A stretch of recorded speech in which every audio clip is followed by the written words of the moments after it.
Hello friends, I am back this week to share information with you about flooring for your bathroom. And so during all the weeks of quarantine for COVID-19, I got in the habit of coming to you from my bedroom. And now that we're out of quarantine, or mostly, not completely, but mostly out of it, I'm still coming to you from my bedroom because now it's my habit. So I hope you don't mind. But today I want to bring you information on flooring. So here's what I want to say to you. I have been designing and building homes and doing remodels for 20 years now. You don't do something like this for 20 years without amassing a ton of knowledge. And it was hard-won knowledge. I had to work hard to learn all of this, but yet I feel like it's stuff that people that own homes that are either going to build a new home or are remodeling, it's stuff you should know. So every week I'm going to pick a different topic and I'm going to come to you and talk about it. I think that's just the best thing that I can do to help out the industry as a whole and help homeowners do a better job. If there is something specific that you would like for me to talk about, just drop that in the comments below and I will be happy to do it. Thank you. Okay, so today, flooring. I am going to talk to you about 3 types of flooring today that are all in conjunction with a bathroom, because I've been talking about bathroom remodels so far all of 2020. I may for the rest of 2020, I'm not really sure, but I've chosen 3 types of flooring. The first that I'm going to talk to you about is engineered hardwood floor. The second is going to be luxury vinyl flooring, and the third is going to be tile. My first choice for flooring in a bathroom is engineered hardwood floor, and I have a piece of it right here. The reason that I love this is because it is beautiful, it is durable, and it's warm to the touch. So when you walk on it, it feels nice and warm. So engineered flooring is different from hardwood flooring because it is not one solid piece. So when you get solid hardwood floors, it's 3/4 of an inch thick, and it is just one solid big piece of wood.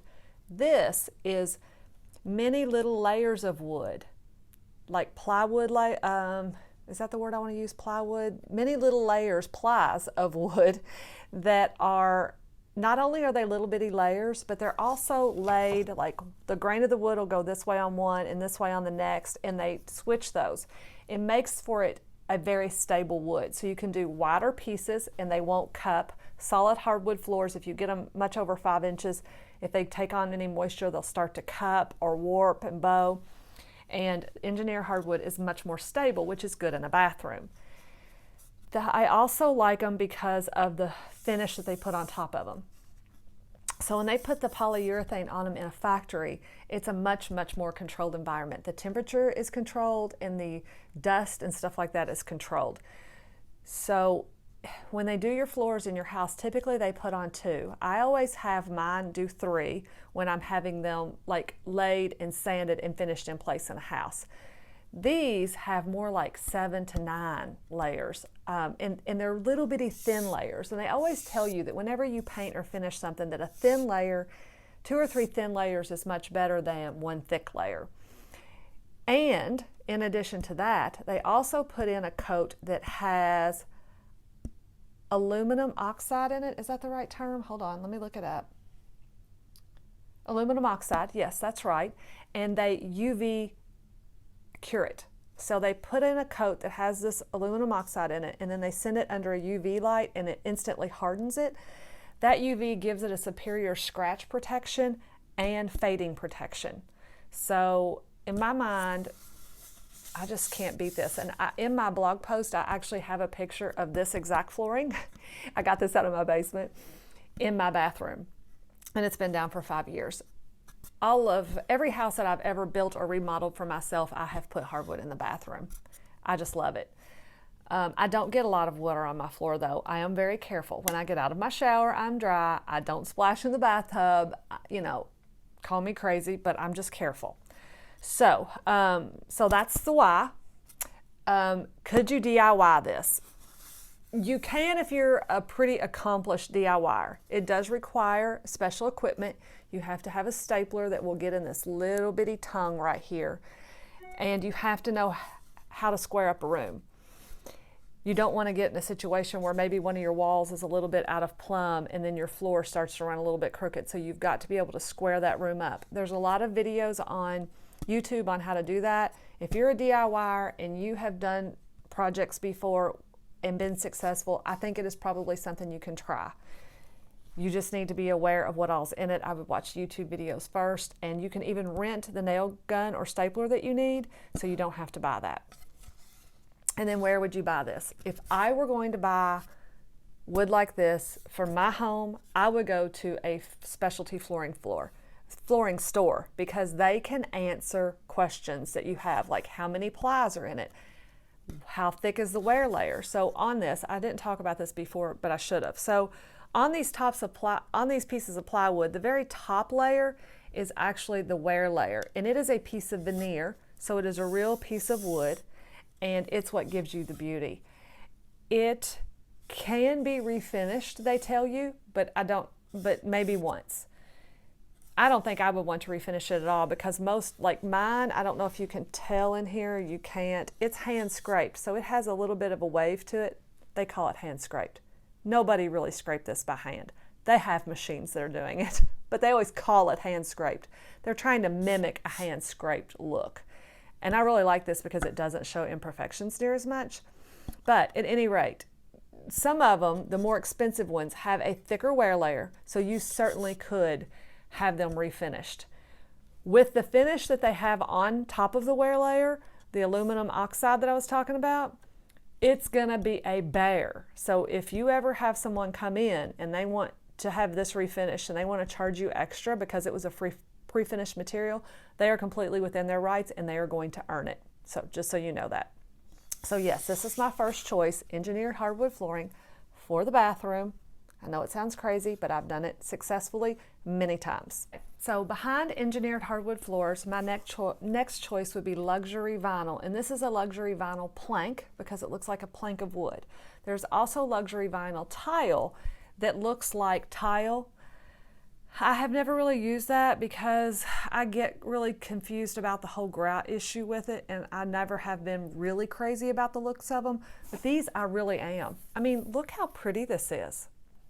And it makes a great bathroom product, and here's why. First of all, it is easy to clean. I would steam mop this all day, any day, every day, and it will not hurt it because it is water resistant. So if you are a person that has a lot of water issues in your bathroom, a lot of high humidity, put in a bath fan. Just as a side note there, this is a totally waterproof product. You can install it on, you can install it and have water stand on the floor. You might have to pull it up so that it would dry, but you could put it back down and it will not hurt this product. Now, I'm going to say something that I need you to really hear here. This, while it is water resistant, what is under it may not be. So that doesn't mean you can just pour water on it and leave it. If it soaks through the cracks, which it probably will, and gets to your subfloor, and your subfloor is not water resistant, then you still may end up having a problem. Subfloor in homes built probably after 1980 something maybe are going to have what's called OSB or chipboard or something like that. And it is where they literally take the chips of wood and compress them all together with like a glue or a resin. Some of those are not water resistant, and if they get water in them, they will soak it up and then they puff up. So what you'll see later is a slight raised part of your floor, and it's where that OSB beneath it has puffed up. In all of the houses that we build, we use a product for the subfloor that is water resistant. So even if water did get through into your subfloor, it would not make it puff up. However, you do need to let it dry, so you may have to pull a piece of this up. Let's see. It's also very well priced. I like that about it. And I totally believe it's something that you can DIY. So those are all of the benefits of the luxury vinyl plank. And like I said, I do think you can DIY it. It does not take any special tools. You do still have to know how to square it up in a room, but like I said, there's a lot of YouTube videos about that. You just want to be sure that your lines always run straight. Where I would buy this, I mean, still, if it were me, I would go to a specialty store because they're going to be able to tell you about what you're buying. So this particular piece that I'm showing you is really thin. I don't know, it's hard to tell on the camera, but it is a really thin piece. It has a very thin little piece of foam pad on the back of it, very, very thin. And then it has the wear layer on top. But look, I'm going to take the screwdriver and run it all over this, it's not bothering that floor a bit. It's very durable. One thing to note about this is that your subfloor under it, when you buy some that's really thin like this, your subfloor has to be in really good shape. If you have dents or bumps in it, as this settles down on your floor and it warms up and it molds to the floor, when you look across it, you'll be able to see those imperfections. So you need to fix your subfloor up good before you install it. But just when you go to a specialty store, they're going to be able to tell you, you know, how thick it is. They're going to be able to talk to you about the pad on the back of it. They usually either do come with foam or with cork. I kind of like the cork ones, although this is one of my favorite floors and I use it all the time.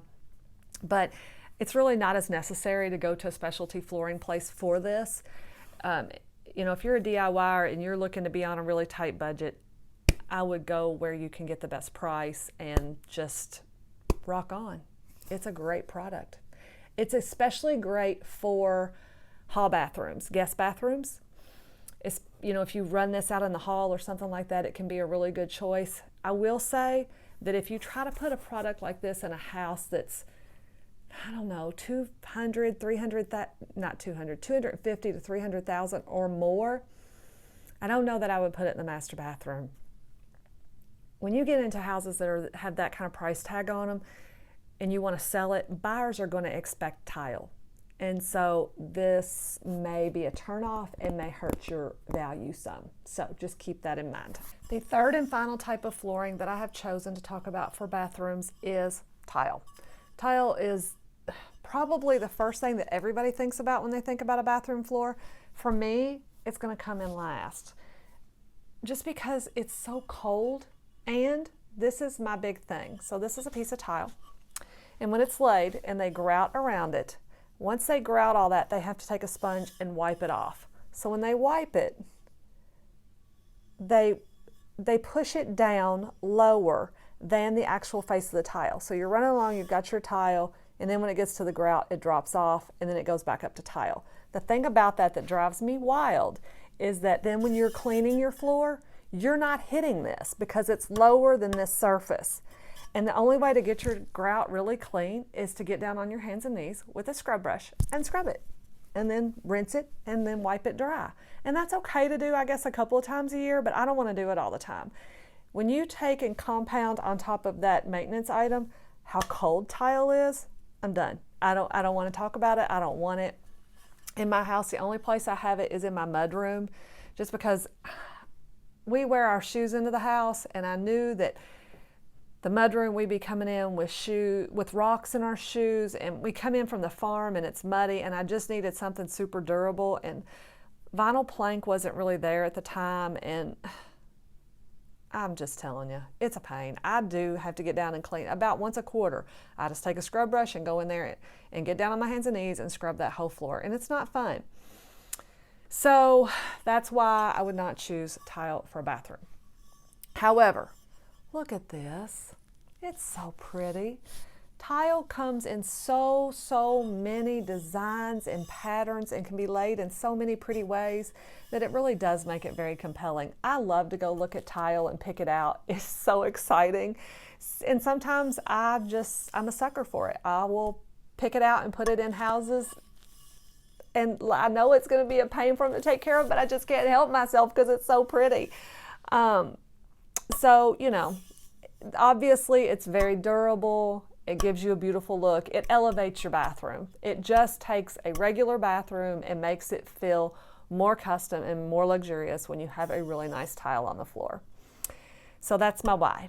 DIY, you can definitely DIY a tile floor. I will tell you there is a very specific way that I install all my tile floors, and I highly recommend it.